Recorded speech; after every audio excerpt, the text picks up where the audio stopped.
Ketel Marte is back and all is right with the world. We have more about Marte's return and a preview of this series with the Phillies with our guy Jesse Friedman joining us. Also, a fake account wanted to set up a fight between mascots, and we are going to create our own series of fights between mascots. All of this in 30 seconds. Don't you go anywhere.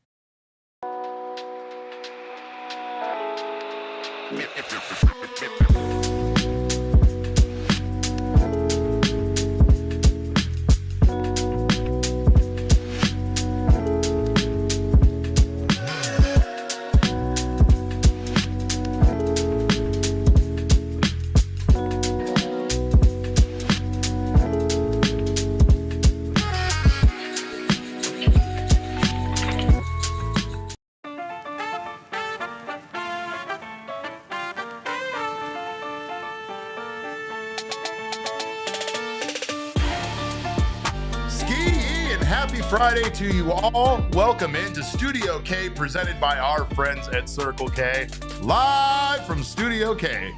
Great to have you guys here. Happy Friday to you all. My name is Derek Montilla, occasionally known as your mayor of PHNX. Thrilled to have all of you here on a beautiful Friday. Thrilled to be joined by our guy, Jesse Friedman, here in a little bit. It's always great to have him here.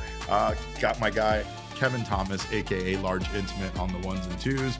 And we got good news in regards to Ketel Marte's return, which we knew was imminent, but it does appear that Marte is in the lineup today. Of course, this show is brought to you by our friends at Bet365 and our friends over at Game Time. Make sure to go download the Bet365 app. Use our code of PHNX365 when you sign up. Bet $5, win or lose, and you'll get yourself $150 in bonus bets for new customers. Also go over to Game Time if you're a new customer there. Use our code of PHNX. You'll get $20 off your first order. We got LG3 in the house. We got Kev. Kev, how you doing? Happy Friday to you. TGIF chat, how we doing? I mean, we're living, right? We're living. We got a big series this weekend with the Philadelphia Phillies, but the news is that Ketel Marte is back. Of course, we have some other news that we kind of discussed a little bit yesterday. The City Connect jerseys have landed. Kevin, I'm getting some opinions online, getting some reactions from people, and it would seem most are pretty favorable. Today, I had a chance to head over to the PHLY Phillies show, and our guy Tyler over there very much digs the new look, and I know that a lot of people are kind of liking it. I think the most important part about the City Connect jerseys is that it's purple, right? I think that's the most important thing here. It's busy, it's kind of cool, it's unique, it's not something we've seen before. And the one thing I do like about it, upon like really getting to take it in, Kevin, is that especially that finalized image there, which, do we still have that available in here somewhere? If we do, I'd love to throw it up on screen. There he is. I mean, this jersey once again is really, really good. And what I do like about it is a combination of kind of all of the eras of the Arizona Diamondbacks, right? We have the short-lived gradient era, which a lot of people don't want to remember, but there was still some good jerseys from this team in that period of time. But you have pinstripes here and purple representing the golden years of this team, and obviously the things that they did back in 2001 and everything that this team has in its past. Serpientes is present from the last City Connect jersey, and that's something that means a lot to a lot of people. I know some people would have preferred that they didn't go in the Serpientes direction, but again, it's big for this community. It's something unique for this Diamondbacks team, and I don't hate it. I think the fact that it is something that is ours and represents the Hispanic culture that is so rich here in the Valley is a really cool part of it. But when you told me that they were going to like kind of honor the different eras of the Diamondbacks jerseys and kind of put it all together into one, much like hearing all the rumors about all of this stuff and thinking there's no way these are all true, it somehow works. So I think that they did a great job with it. Let's see in the comments. Sprucey says, take off the pinstripes and the black sleeves and it would be fire. The sleeves are actually dark purple. We've had many discussions about that because some of the images, they absolutely look black. Other ones, they do look dark purple. It does appear that the sleeves are dark purple, but I'm kind of with you on that. Our guy Suns Uniwatch, he had a good mock-up at one point, which very much looked like this, but it was just an all purple with no separation of the sleeves. That, in my opinion, that was my favorite. But this one's very close. I'm with you on that. I'm not a big fan of the sleeves being two-tone, but that's the part of it that's reminiscent of the old Diamondbacks jersey combo that we used to have back, in the 2000 era. So that's a part of that. I don't know. I feel like this was intentional. I feel like the Diamondbacks putting all of these eras of their jerseys together in one was intentional. But if it wasn't, then it's kind of brilliant because it does all come together pretty well. But Derek, Steve? it's way too early. It's way too early for me to even think about asking you this, but I'm gonna think about asking you this. Oh God, what? What direction you think they go in next? Because the rumor because the rumor was they're gonna go away from Serpientes. Yeah. They keep the Serpientes branding a little bit, Sure. but they change the colorways of everything. Yeah. Do you think that they maintain Serpientes going forward, or do you think that next year's City Connects are a completely different direction? They'll have a number of years where this will be the City Connect, so this won't go away, just like the Serpientes was what 4 years, I believe. So beyond that, I don't know if they keep doing the City Connect. I don't know if they maybe incorporate the purple and teal into their actual uniform set, right? Like their kit should be purple and teal and should have a little bit of copper in there. I don't know why this team is so reluctant to go in that direction, because if you're running this thing as a business, and a big part of a business is making money, then you got to give the people what they want. In the words of the best friends from AEW, you got to give the people what they want. And what the people want is purple and teal. It's something I thought of when I was, again, talking about these jerseys with Tyler earlier today. When you walk around Chase Field, how many Randy Johnson and Luis Gonzalez jerseys do you still see? Take note. Maybe keep a count, because one thing I have noticed at times, especially when we were in Las Vegas for their spring training series there against the Athletics, is that there were way more throwback jerseys being worn than there were current jerseys. Now I know a part of that is because they're a little bit easier to purchase from some of those eBay websites. Am I right? But also, it's because people love them. It's because people want to rock the jersey of a legend like Randy Johnson and Luis Gonzalez. They don't have to worry about a player that they choose potentially leaving the team, which plenty of good options now that Mike Hazen is extending everybody. But I get it. I understand when people have that kind of reluctance to want, to want to come on with the new jerseys, especially when really at the end of the day, the old stuff that the Diamondbacks was so good. It was such a beautiful combination of colors, and it did such a great job of representing Arizona. I think that's the biggest thing about looking at the old Diamondbacks color schemes in any capacity, is that, that teal, the purple, the copper, all of it was very deliberate on how it, basically was a part of the state. So I don't know. I could talk about this for hours, and I know you guys probably could too, because these City Connect jerseys are kind of fascinating. But I have one man here that wants to talk more about Ketel Marte's return than anything else, and it is the returning king himself, the one and only Thunderstick, Jesse Friedman. Let's get Jesse in here. Jesse, I got this chicken tendy shirt on in honor of you today, so I hope you're feeling the love. How you doing, buddy? I'm good, Derek. I'm very much feeling the chicken tendies love over here, so I appreciate wait it. Wait till Totri sees me wearing this and sees me talking to you. He's going to lose his mind. But all right, man. Ketel Marte is back. Diamondbacks have their MVP returning, and I mean, honestly, it's not to knock their offense, because they did do enough to just take 2 out of 3 from the Mets, but it feels like their offense is kind of in a rut right now. It could really use somebody like Marte coming back and giving them a spark. I think it's especially in a rut against left-handed pitching right now.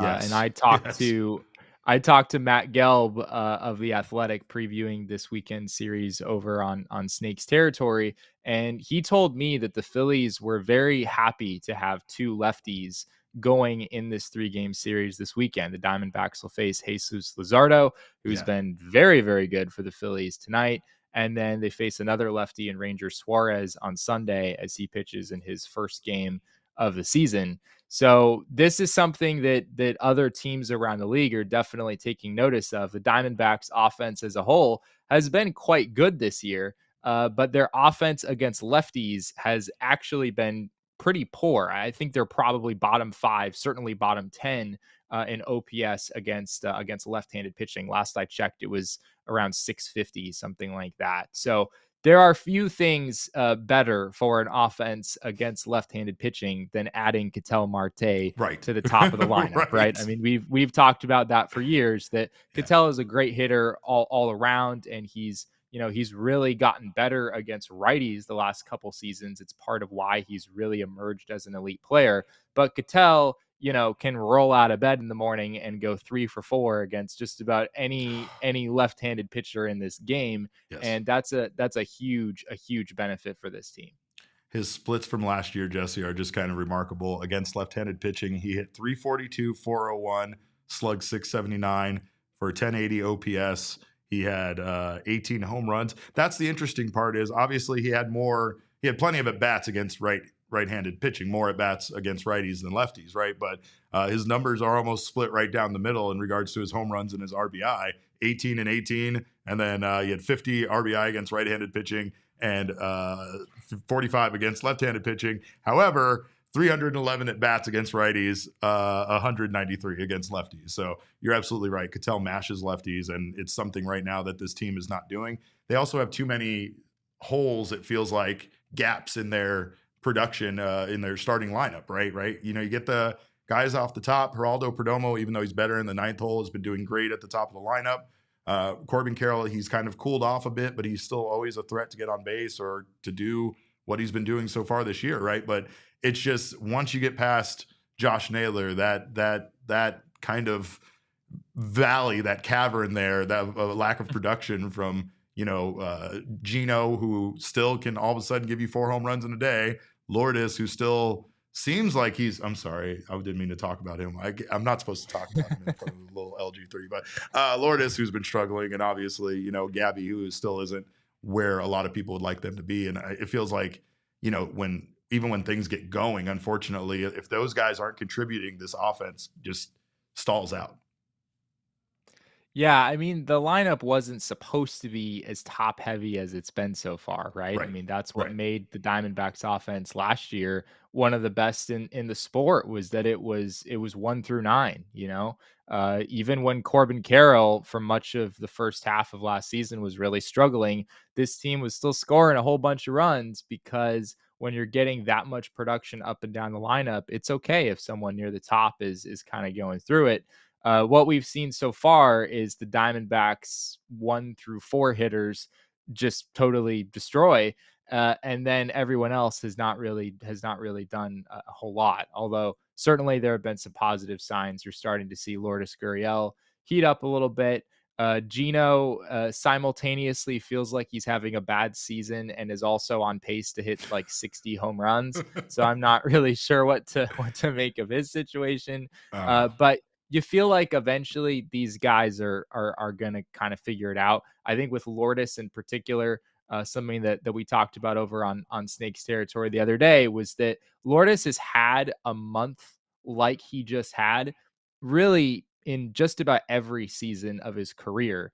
You look at the past couple of seasons, I believe it was May of last year where he had a low 500s OPS. And then I think it was July of 2023. He had a 480 OPS in July of 2023. So I think people have really been down on him just because it's happening at the beginning of the year, where we're not used to ever seeing his OPS as low as it is right now. Yeah, sure. But the reality is he kind of goes through this every year. It's just so happens that it's the way that he's starting out the season. So it feels a little different. Jesse, I made another mistake. You might not have seen it or been around for it, but I did say that if Gino hit 50 home runs this year, that I would dye my beard teal. And then when Gino went into a rut, Jesse, I lowered that number to 40 because it was more of me daring him now to get me to dye my beard teal. And the 4 home run game really gave me some perspective on the mistake that I had made, because Gino, like somebody said in the chat, Gino will hit 50 home runs with a 205 batting average and not even blink an eye about it. But Ketel Marte reinstated today. Jorge Barosa option to AAA Reno. Any surprises there? I know a lot of the discussion was focusing on Garrett Hampson or Tim Tawa, but Barosa was kind of the guy here that is the extra man out that really hasn't been doing too well. I think it took me a while to realize that this was probably what the Diamondbacks were going to do, because I think naturally you just think of like swapping out a player who plays the same position, right? Ketel is not an outfielder, right. So it feels odd that they're sending out an outfielder to make this move. But I definitely understand where they're coming from here. Tim Tawa has, I wouldn't say he's like totally knocked the cover off the ball, but he's certainly done well for himself. Productive at best, shown, and 5 home runs. You can't say that that's been bad over the course of 1 month. Yeah, absolutely. I mean, I think Tim Tawa has really been everything that you could have hoped for. He definitely has played well enough to stay on this team. It would have felt really weird if they had sent him back down. Right. So it felt like he belonged, but then there's also this narrative of the fact that Tim Tawa hasn't really ever played shortstop professionally. I think he played like 2 games there in Double-A last year, in Amarillo, like correct. that. That's all I could find. I couldn't find any other shortstop experience in Reno, or really not too much even before that. Like, he really has not played a lot of shortstop overall in his career, and that was the one thing that made me think the same thing that Jack thought, which was, even though Garrett Hampson is not having the season that Tawa has, it's the versatility that Hampson can offer, because not only can he play the infield positions, but he can also play outfield. So just the kind of break glass in case of emergency player that Torrey likes to have around.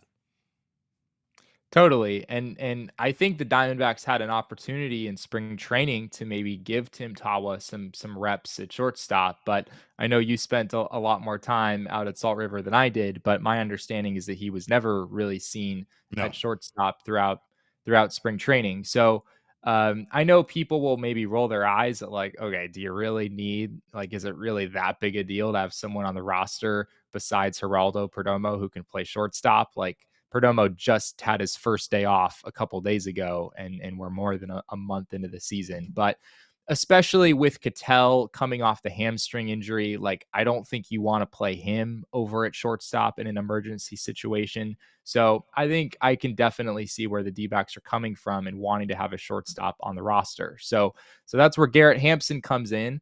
And then Jorge Barosa has not played terribly by any means. I know the offensive numbers haven't been great, but he's a solid defensive center fielder, and I thought it was interesting the setup of having him face lefties, whereas Alek Thomas faces righties, kind of a platoon situation in center field. The D-backs now don't have that anymore. And it'll be interesting to see how this works out, Derek, because now you have Alek Thomas in there tonight against Jesus Luzardo, who's been really, really, really good. So this will be a test for Alek Thomas, and we'll see if he's up for it. Jagurtha's here, Jesse. You're here. Jagurtha's here. It's a party now. We are back. We've never been so back. But obviously, Ketel, you know how baseball players are returning from injury. He looked pretty dialed in. Somebody had some video of his backfield game the other day. He hit 2 home runs in it. Looked like he was raring to go. Do you expect Ketel to come back and kind of take some time to get going, or do you think he's going to have like an impact right away on this series in Philadelphia? Naturally, I think with someone of his caliber, I'd expect him to have an impact right away. I think it might look a little different than we're used to seeing. Like, is Ketel going to be busting it up the first baseline on a slow roller to the shortstop? Probably not. Yeah. And I don't. They probably don't want him doing that for sure. Yeah, I think you'd probably be discouraging that at this point. Yeah. And I also am curious to see how much second base he actually is going to play, especially early on here. Like, I think that's another reason why the D-backs went the direction they did, is that Tim Tawa is not just going to ride the bench. Like, he's going to get some opportunities playing second base, probably a decent amount, as the D-backs kind of ease Ketel back into things with some DH reps. So yeah, it'll be interesting to see what the playing time split looks like on defense, but Ketel's a really talented player, and there's 2 lefties in there this weekend. We know his history at Citizens Bank Park. He's had some big games there, to say the least. I think I would not be at all surprised if Ketel goes in and has a big series right away. Well, we are going to talk more about this series on the other side of this break. The bullpen, we have a lot of things to talk about with Jesse Friedman. Of course, don't you go anywhere. You're watching the PHNX Diamondback Show. Whatever the moment, it is never ordinary at Bet365. You guys know that. And of course, if you have not downloaded the Bet365 app, do so right now. Of course, you can get down on the live in-game betting. I'm huge on that. Sometimes I'm not really in the mood to put a bet in early, but once I start getting into the action, I'll tell you, it makes it definitely more fun to watch live sporting events. Bet365 pioneered live in-game betting, and they offer the widest range of games and markets available for live in-game betting across 78 sports. They also live stream 780,000 events each year. So do not miss out on everything you can get from the Bet365 app. Right now, with Major League Baseball, there's an early payout offer where you are a winner if your team goes up by 5 runs. Same game parlay and parlay selections will be marked as winners. So get down on the action with some baseball over at Bet365. New customers right now can get $150 in bonus bets when you bet $5, win or lose. All you got to do is sign up, use that code of PHNX365 when you do, deposit $10, bet $5 or more, and you will get $150 in bonus bets if your bet wins or loses. Bonus bets can be used on the spread, totals, player props, futures, and more. Whatever the moment, it's never ordinary at Bet365. Must be 21 or over and physically located in Arizona. If you or someone you know has a gambling problem and wants help, call 1-800-NEXT-STEP, text NEXT STEP to 53342, or visit problemgambling.az.gov. And also, of course, if you're an Arizona sports fan, you should be banking with Desert Financial Credit Union. There's no place in Arizona to bank better than Desert Financial Credit Union. It is where I got started on my home ownership journey. And of course, if you're a sports fan, you right now can get a debit card that can show your team's spirit, including the Arizona Cardinals, ASU, NAU, and so much more. So for more than 84 years, Desert Financial has been Arizona's largest, most trusted local credit union, offering, of course, financial solutions tailored to helping real people achieve their financial goals and dreams. Join a credit union that is committed to giving back to the community and sharing success with their members. When you open a free checking account online right now, you can get $200 in bonuses. Get started by visiting desertfinancial.com/200. All right. Let's see. Ina Jackson says, I got that wrong. Tawa played 50. We'll get to that. Let me verify what Ina Jackson is talking about. She's usually not wrong. That's our Aunt Ina. But Jesse, we got to preview this series with the Phillies. We know that the Diamondbacks are kind of on a roll here. This kind of looked like a disaster, actually. Heading into this road trip with the way that they were performing at home, they were facing some tough teams. It's an East Coast road trip. A lot of good players here, and somehow the Diamondbacks did a great job, especially their starting pitching in that series against the Mets. And here against the Phillies, you have to feel pretty good about Merrill Kelly and Brandon Pfaadt being on the mound for the Diamondbacks in 2 out of these 3 games. They've pitched really, really well lately. Merrill Kelly had somehow he still has a 4.41 ERA. It's tough when you give up 9 runs in 1 outing. Yeah. At this stage of the year, it's gonna take a while for that number to come down. But he's really pitched well in all but 1 start this season. He's been Merrill the mainstay, as we're used to saying about him, right? And then Brandon Pfaadt has been definitely the most consistent member of this rotation throughout the season. I mean, a sub-3 ERA. He leads the Diamondbacks in innings pitched. He's right at 6 innings per start on average, which is, has been a positive about Brandon Pfaadt really ever since he first came in the league, that even if the run prevention wasn't quite what you hoped it would be, he's still probably going to go out there and be able to pitch 6 innings. And he's another guy who's had some big games against the Phillies in particular in the past, going back to that NLCS in 2023. So yeah, those 2 guys you feel pretty good about. Eduardo Rodriguez on Sunday, I don't really know what to make of that situation. His peripherals are arguably better than anyone else on the Diamondbacks. When it's crazy, right? It's nuts. It doesn't make any sense. It's kind of mind-boggling. I think over on Snakes territory, we like to nerd out every once in a while. And, I bet. And my esteemed co-host Jack Summers took the average for each of the Dbacks starters. He took the average of their expected ERA, their FIP, and their xFIP, which are all just like ERA estimator sorts of things. And the average for Eduardo was 3.42.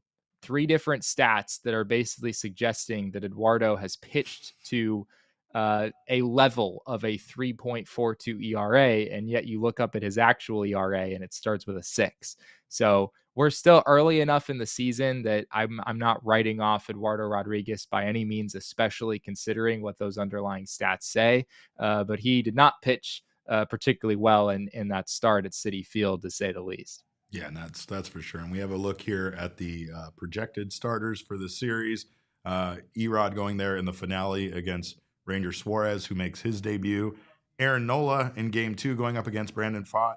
Again, 0-5 and 5.40. Very surprising out of Nola this season. And it feels like the Phillies are kind of in a similar place as the Diamondbacks, just in the aspect that their pitchers are good, and they both of these teams have what the same record, right? I mean, this is like two teams that honestly probably should have a better record.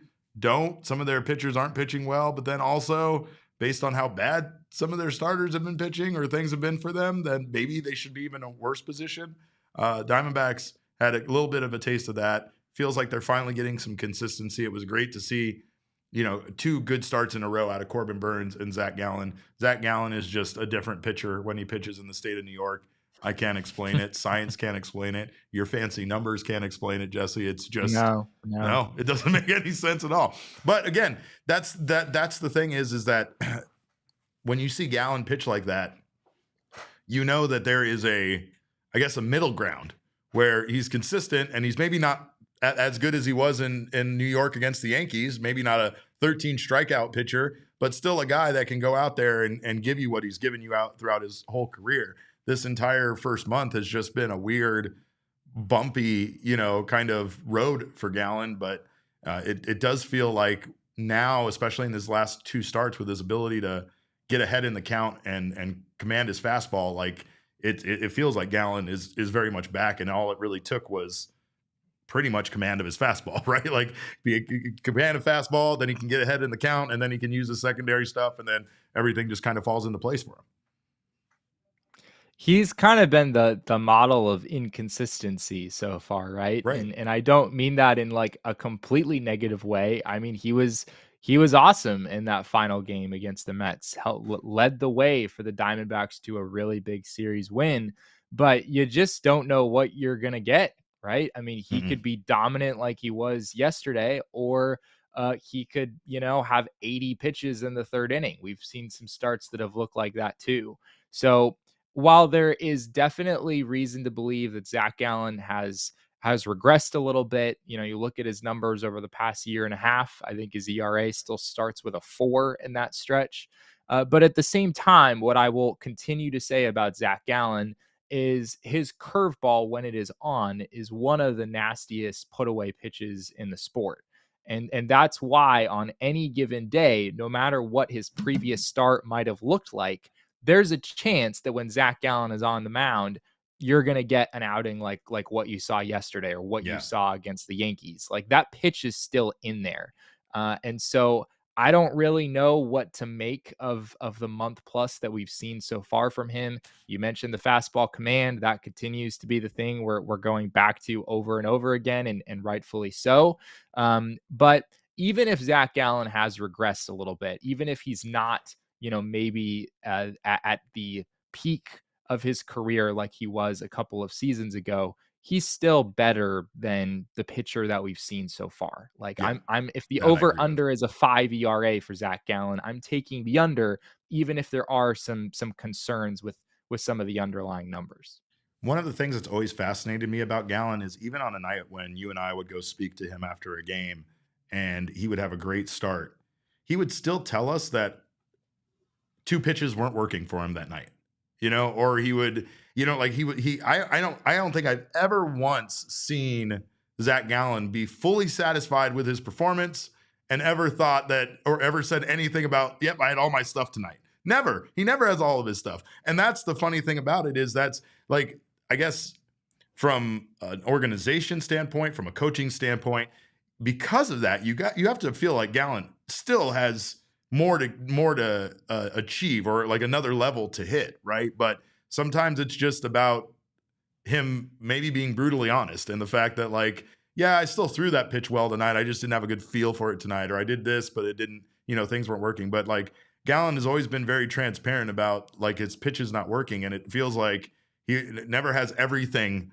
running on all cylinders on any given outing, which again, it shows how talented he can be. It shows how many weapons he can have. And like when things aren't working, he can switch gears and he can make that, adjustment during an outing to go to the stuff that is working for him. Right. But one thing that has been really interesting with this team, Jesse, is what's going on with the bullpen, the injuries, the changes. Ryan Thompson has suddenly become the biggest stud I've ever seen in my entire life. So there's that. That was great to see. But more importantly, you're just saying that because he likes pro wrestling. All right, Derek? No, Jesse, I'm saying that because this man all of a sudden turned into a superhero in New York. Him and Zach Gallen, there's something about the water in New York State that turns these guys into legends. But no, he was pretty good in this series against the Mets. And I mean, honestly, especially when Justin Martinez kind of fell apart there in the 9th inning to go to Ryan Thompson. I mean, I'll be honest, like that was a disaster situation for me that I was just waiting to have unravel and lead to a Diamondbacks loss. And instead, Thompson, who obviously was not expecting to step up into that role, because you have J-Mart go out there in the 9th inning, you think that's a wrap, right? You think win or lose, that's the guy that's going to go out there. You're not expecting as a relief pitcher to have to get ready and, go out there and pitch like he did. And honestly, I thought he did a great job, but I just still can't get over the additions of Shelby Miller and Jalen Beeks to this bullpen early on in the season and how absolutely crucial they've been to the success of this team, especially Shelby Miller now, who appears to be stepping into that closer role. Real quick on the Justin Martinez situation. Oh, yes, let's take a step back. Sure. It just occurred to me that that J-Mart, I believe, averaged 95.5 with his sinker the other night. And that was like setting off alarm bells that something was wrong because he wasn't throwing hard enough. Wait, 96? What the hell is going on? There's something broken with him. Yeah. And obviously, I'm not saying that it isn't a legitimate concern. It 100% is. And I think the Dbacks totally made the right move and putting him on the IL and all that stuff. But it's just how good his stuff is that still throwing what would be a normally great pitch for another pitcher was like, oh God, we got to go check on him. Something's not right. Yeah. Like, what would baseball fans 20 years ago have thought if we told them that like a guy's out there throwing a 96 mile an hour sinker with like 20 inches of run, and everyone's wondering like what's wrong with Justin Martinez? But yeah, going back to the bullpen situation at large, I'm really curious what the Dbacks do at the back end moving forward. I'm with you in that it appears Shelby Miller is the closer. And I don't really see a reason why he wouldn't just stick in that role, at least as long as he's pitching reasonably well in that spot. Right. At this point, I don't think the Dbacks would view Jalen Beeks as being one of those top closer options. No, I think they need a lefty right? They need a lefty to be able to go at different times during the outing. They can't just have him like potentially just for the 9th inning. Right, exactly. So because your candidates for that spot are all right-handed, in my mind, it's like, well, yeah, if Shelby Miller's your guy, then make Shelby Miller your guy. There's no reason to do the kind of committee thing. And it's funny because, we might wind up in a 2023-esque situation where it's a Ryan Thompson 7th inning, a Kevin Ginkel 8th inning, and then Shelby Miller, I guess, is the new Paul Sewald. I don't know. Don't say that. No, we don't want that. But I get what you're saying. But Shelby Miller's been incredible, right? I mean, he's been so good. And like the one thing I described last night was like all of Shelby Miller's outings, every inning he's pitched for this team has been kind of stress-free, drama-free. Like it's not that he doesn't walk an occasional batter or give up a run or give up a hit. Excuse me. He doesn't give up runs. That's what he doesn't do so far. But it's so nice because that's been a big problem, I think, with a lot of pitchers, honestly. Like, not to say they don't get out of it. Kevin Ginkel has shown an amazing ability that even when he gets himself into a position with runners on base, that he can pitch out of it, right? And that's been an attribute that's made him such a big weapon for those high leverage situations to come into a game when, another pitcher has allowed runners to get on base and he has inherited runners, right? Ginkel's been great at that. But Shelby Miller is the most stress-free reliever I've seen in a long time for this Diamondbacks. Actually, I mean, does take me back. You're right. It does take me back a little bit to when we first acquired Paul Sewald, and how, like, after the roller coaster ride of who was going to close out ninth innings for this team over the 2023 season finally came to an end and Sewald was going out there, I was like, oh, wow. It's nice to have confidence that the guy's going to get it done and then have him get it done and then just feel in general like, oh, this is this is what it's supposed to be like to have like a good bullpen and a good closer. Feels great, right? Not to mention, like you said, Ryan Thompson was incredible. Andrew Saalfrank was inexplicably good during that period of time. But yeah, it wasn't guys right now that are doing it for this team necessarily. It was guys that had kind of gotten pushed off a little bit to that middle of the, I guess, middle relief role. But now Ryan Thompson will be called on upon. Ginkel obviously was always going to be used in high leverage situations. It doesn't matter when he comes back. And Shelby Miller, Jesse, it's Miller time. Like it's so easy for me. There's so many already images and GIFs out there for Miller time that I can use. It makes my job much easier if he's just our closer for the rest of the season. I think it also adds to the Shelby Miller back with the Diamondbacks narrative, right? Like it was already a cool story of him, with what happened in 2016 and in his first stint with the team versus him being a really important member of this bullpen. But you're looking now at, if the Diamondbacks do stick with him in that role, and if Justin Martinez winds up being out for longer than the 15 days, of course, we don't really know yet. Hopefully that's not the case, but there's a chance where Shelby Miller is in this role for a while, and going from, the pitcher he was in 2016 and all of the difficulties surrounding that to being the Diamondbacks closer and arguably the most important piece of this bullpen. That's a pretty cool story.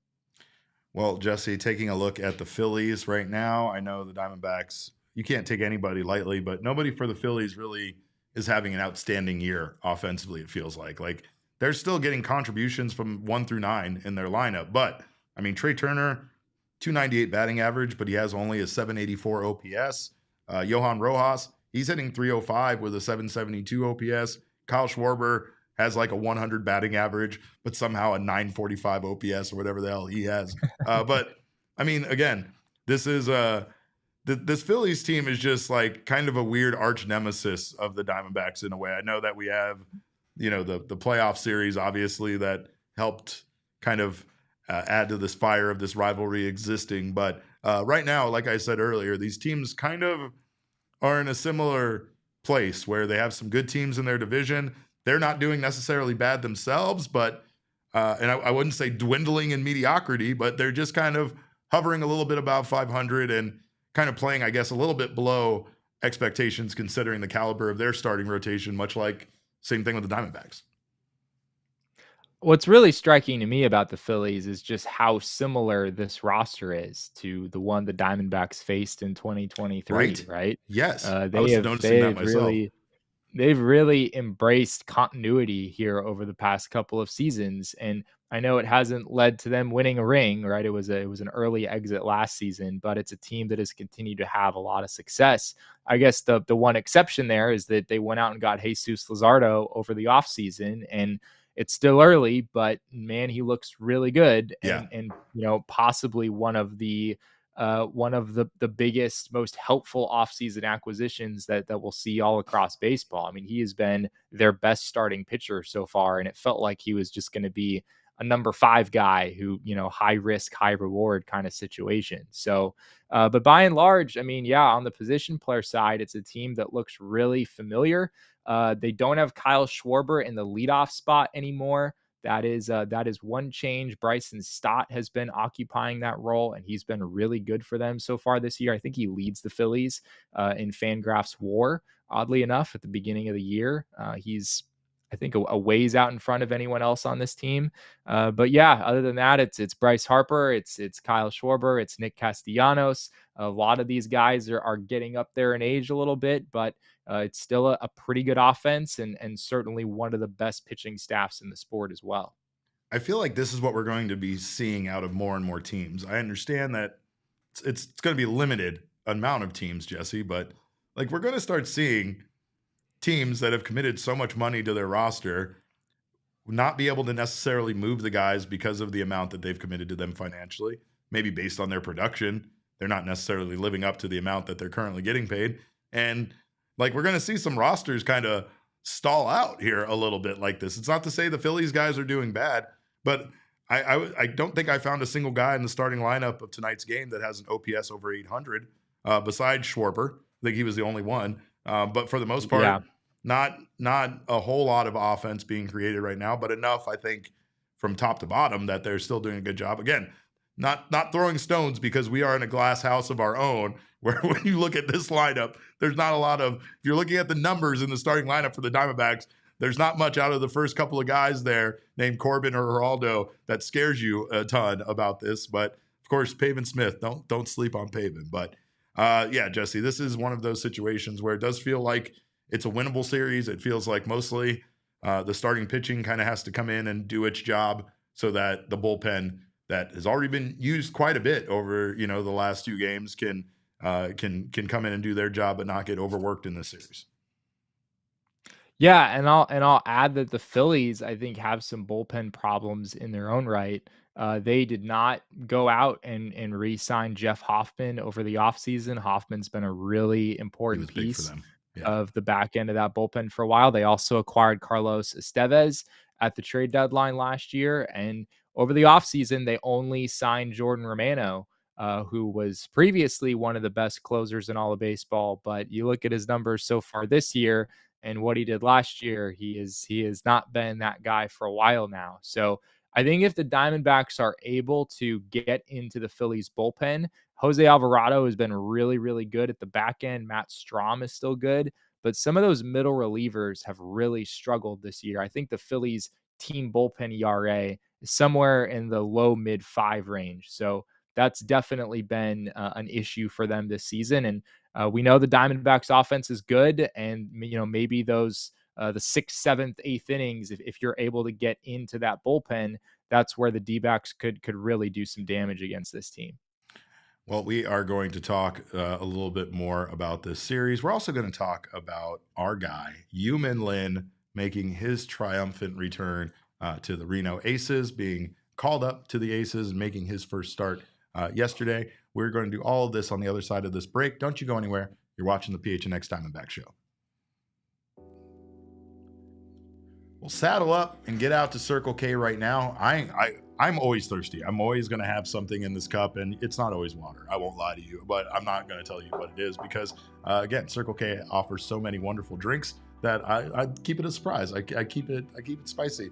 I mean that metaphorically, not in my cup. I don't like spicy drinks, but what I do like is the wide variety of drinks at America's Thirst Stop, not to mention the wonderful price that I pay as an Inner Circle member. If you are not one, join the Inner Circle right now for free by downloading the Circle K app today. Terms and conditions apply at participating locations. Visit CircleK.com for details. You can also hurry up right now and enter the Circle K Big Giveaway. That is going to happen on May 6th. Customers can enter to win prizes, cash, and more. All you got to do is visit CircleK.com/big-giveaway.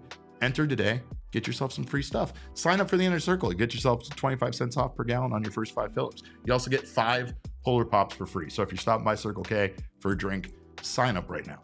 Also, All Pro Shade Concepts is another great way to stay cool. The drinks at Circle K, that's one way. Getting yourself some new shades at your home, that's definitely a much better, more permanent way to stay cool this summer. Of course, you can extend your outdoor living space with a custom fit awning. They have hundreds of designs to choose from and colors that they can work with any HOA to make sure you're HOA compliant. They can even add, of course, retract with a remote control feature. They can add LED lights. They can add all sorts of cool stuff. They can also replace and fix most old or outdated patio shades and motorized awnings. They've been in business right here in the Valley for 20 years. And of course, they are licensed, bonded, and insured. The most trusted local shade company, voted #1 by Ranking Arizona for patio shades in 2024. So give them a call right now. You can call them at 623-204-1476 or visit allproshadeconcepts.com now to schedule your free estimate. All right, we got a super chat from our guy, Cactus Light.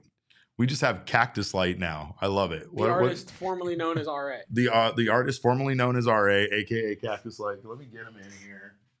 We can't light him up yet because the Diamondbacks haven't won, Jesse. But so far, since we've instituted the lighting up the Cactus Light policy, the Diamondbacks are undefeated. So that one might be on our viewers and our listeners. RA, formerly known as RA, now Cactus Light, says, "Loving Friedman Friday. Awesome seeing the boys together. Jesse, Kevin, Derek, all together. This lineup makes my Friday. Now we just need to work on getting Damon and Faj on to collect the Infinity Stones." Well, we're going to have that at least part of that crew together over at Gila River Resorts and Casinos, at least for a show. I know Jesse can't be in here in person, but Jesse very much still loves himself some Min-Lin. We all love ourselves some Min-Lin. And good news, he is back. He makes his return to the Diamondbacks organization. Missed time due to serving military time in Taiwan, as well as spending time as a new father.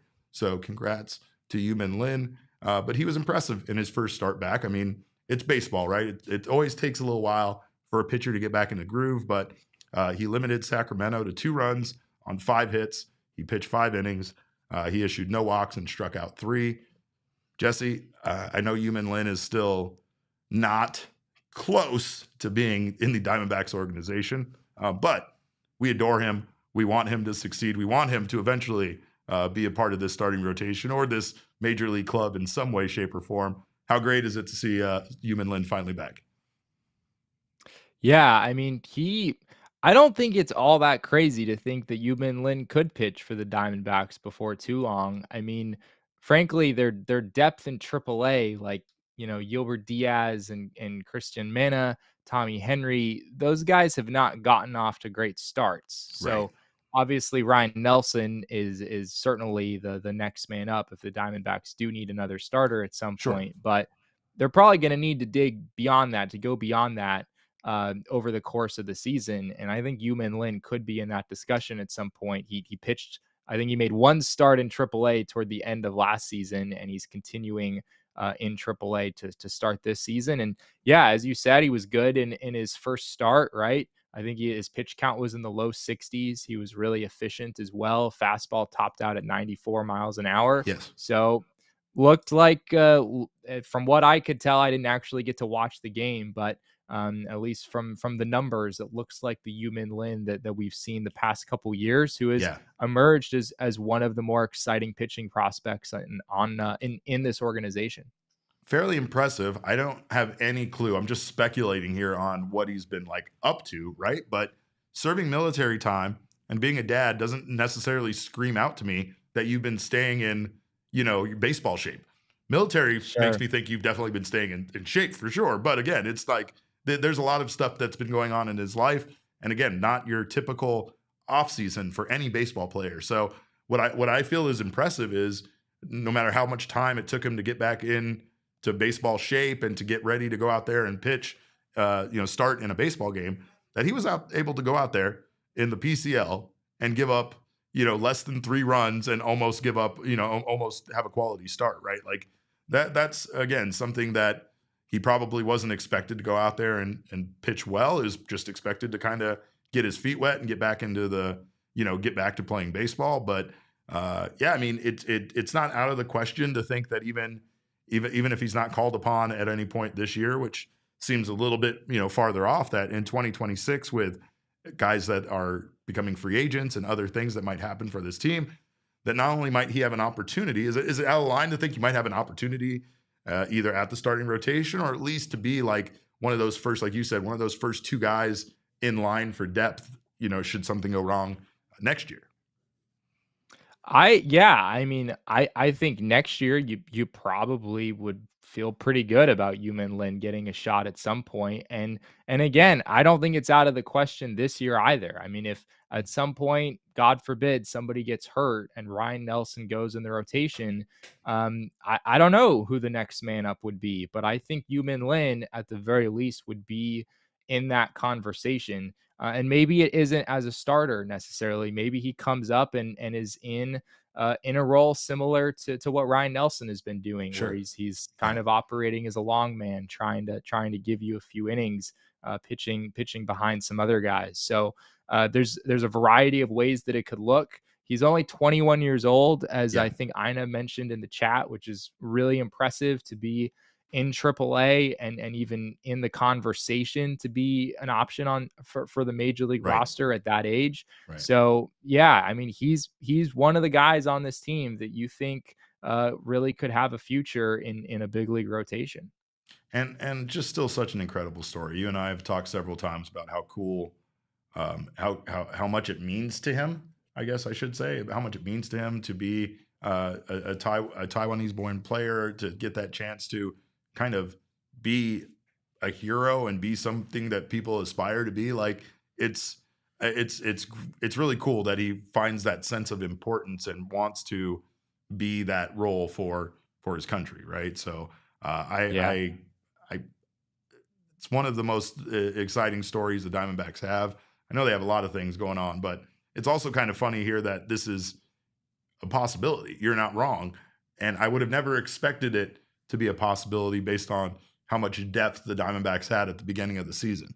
This would have been such a far-fetched fantasy for me if we would have been having this discussion in the middle of March. But now, after all of the injuries they've experienced and, where they're at with the bullpen, where they are just giving kind of, like, again, a Jose Castillo an opportunity now to be called up. Like, they're looking for guys that can step up and fill a much needed role for this team. And, again, that very much could include Lin before the end of the season. You're absolutely right about that. So we do have more baseball to talk about, Jesse, and that's this Sunday. We're going to be hanging out with our friends out at Gila River Resorts and Casinos Wild Horse Pass. We're going to be doing a watch party. We're going to watch the final game of this series and keep our fingers crossed that the peripheral Eduardo Rodriguez shows up. The expected stat Eduardo Rodriguez shows up for the Diamondbacks. It is Sunday, May 4th, so I do require everybody to wear their Star Wars gear. That's for Gerald. He demands it. But join us out there.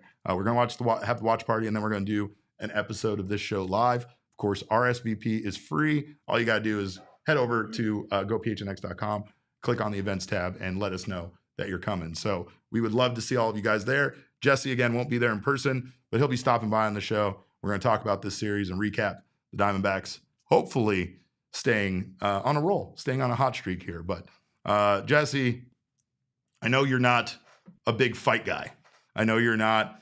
You're more of a lover than a fighter. I'm very well aware of that. However, there's this fake talking baseball account that keeps getting us, and we catch it. We don't get completely fooled by it. However, this is one of those times, Jesse, that we wish they weren't lying to us. We wish this wasn't a fake thing, because according to this tweet that came out, actually they credited Jeff Passan, who probably has no idea what they're talking about. But according to this fake tweet, Blooper was going to fight the Philly Fanatic at Citizens Bank Park on Tuesday, May 27th. They have this graphic of them both having boxing gloves on, and in my imagination, this does take place in an octagon at the very least, maybe a ring of some kind with ropes. But I wanted to see this fight, Jesse. I feel like Blooper really had a chance to right a lot of wrongs for a lot of people. The Philly Fanatic has been harassing people for years. I think even though Blooper isn't really a widely known mascot, he had a really good chance there with his reach. He has a little bit longer of a reach. And then you also have the Philly Fanatics, whatever its beak thing is, that's closer to. So I would have 100% put all of my money, no matter the odds, on this over at Bet365 on Blooper. Unfortunately, it's not a real fight, but it got me to thinking about baseball mascot fights. I brought Kevin into the discussion, and Kevin's one response in regards to this was that all baseball mascots are soft. Jesse, that's what Kevin thinks, is that all baseball mascots are soft. Again, a complete mischaracterization of what I said. Well, I'm summarizing. Me and Derek were arguing about first of all, what mascots do you want to see fight each other? Yeah. And then also, are you arguing over the actual, like, mythological whatever manifestation of whatever mascot it is? Like, right. Are you literally Baxter? He was taking this too far. I'm just literally talking about Baxter fighting versus Orbit, right? I'm talking about mascot versus mascot, not the man inside, just the literal mascot themselves as a costume character fighting other mascots and other costume characters, Jesse. I mean, this is simple math. And the fact is that when you break it down, if we did the Steiner math, you have a 73 and a third chance of beating Baxter. Or not beating Baxter. Baxter's going to kick your butt, is what I'm saying. Baxter is going to beat all other mascots. There is no other mascot that is actually designed, Jesse, to fight, to attack prey, and to survive in the wild or, against other animals than Baxter. Like, show me one. Show me one mascot that could beat Baxter in a fight. Baxter does, his persona is just different from that of most mascots. Yes. He's not quite as fluffy and lovable as like a Philly fanatic or a blooper might be. Like, Correct. Baxter's a little bit more of a vicious creature, right? Right. Like, that's kind of the way he comes across. And yes, he'll still smile, with your 3-year-old or whatever, but when he's out in the wild and you picture him in a fighting situation, like, he's not playing nice in that context. So no. Yeah, I'm really just disappointed that Talkin' Baseball account was in fact fake, and the blooper versus Philly fanatic thing is not happening, because now I'm like kind of invested. Yeah, in I what need that to would see look this, like. Jesse. It's so in my wheelhouse. It's mascots, it's baseball, it's dudes in costumes, and it's kind of pro wrestling adjacent. Like, this is definitely. If it's not happening, it's something I need to make happen. Maybe I can be the commissioner of this league. I don't know, but what do you got? I brought up the freeze. I was like, but then we had this whole other philosophical conversation about whether the freeze was actually a mascot or not. What do you got? I was going to ask you, if you were to have like a mascot promotion where they boxed and you were like the chairman commissioner of it, who would be your champion? Like, who would you start day one as your champion? Or would you have like an open competition? No, yeah, I mean, maybe you have a tournament of some sorts, right, to name a champion. I would put it on Orbit, because I think Orbit's just such a heel. Orbit himself is such a bad guy. He's such a little scamp that I think the chase would be on. The baby faces like Baxter. You very much do not like Wally from Boston Red Sox. What a loser that one. Yeah, he hates Wally. But the guy lives in a wall. There's some history there. But yeah, people are asking if we're getting Helsley for the closer in the comments. Jesse, any possibility in your head that the Diamondbacks make some sort of crazy move, or do they just ride with Shelby Miller for now and see how he does? I think no matter what they might want to do, the reality is that the Cardinals are just not going to trade Ryan Helsley this early. Take way too much. And if they did, the cost would have to be enormous. Like, you'd have to give them everything. Yeah, you'd have to like totally blow away the Cardinals at this point for them to really entertain that. I know people in our comment section recently have been like, "Oh, well, just give them Gino and give them, like Gino's." I mean, I'm not saying Gino doesn't have any trade value, but he doesn't really have any trade value for a team like the Cardinals, who, if they're trading Ryan Helsley, they're probably not expecting to contend and would not want a third baseman on an expiring contract when they already also have Nolan Arenado. So it's like they got that kind of covered already for sure. We're actually trying to get off of that still. I think that Helsley could be an option. I mean, it makes all the sense in the world for the Cardinals to trade him before the deadline if they're not going to contend, which it certainly doesn't look like they are so far. But the trade market doesn't tend to heat up until at least like middle of June. So I think the Diamondbacks might just have to try to get by with what they have for the time being. Well, Jesse, I appreciate your time. He is Jesse Friedman, the great Jesse Friedman, the Thunderstick Jesse Friedman. You can follow him on Twitter at Jesse N. Friedman. Of course, make sure to also follow Snake's Territory. Check that out. You guys get double the Diamondbacks content. Look how lucky you are. Jesse, thank you so much for your time. I appreciate you. Of course, you can follow me at Cap_Caveman with a K. You can get Kev at Kevo Post. Of course, our show is at PHNX_Dbacks. But as always, all roads lead to at PHNX_Sports on Twitter, Instagram, and Facebook. We thank you guys so much for stopping by. Jesse, I'll see you on Sunday. Look forward to seeing so many of you guys on Sunday. Hopefully we're talking about a Diamondback series win here. And again, hit that like button. Appreciate your time. We'll see you then. Of course, behave yourselves. Enjoy your weekend. And remember, kids, baseball is fun. But once again, it's so much more fun when you get to talk about it with your friends. We all silly like the mayor.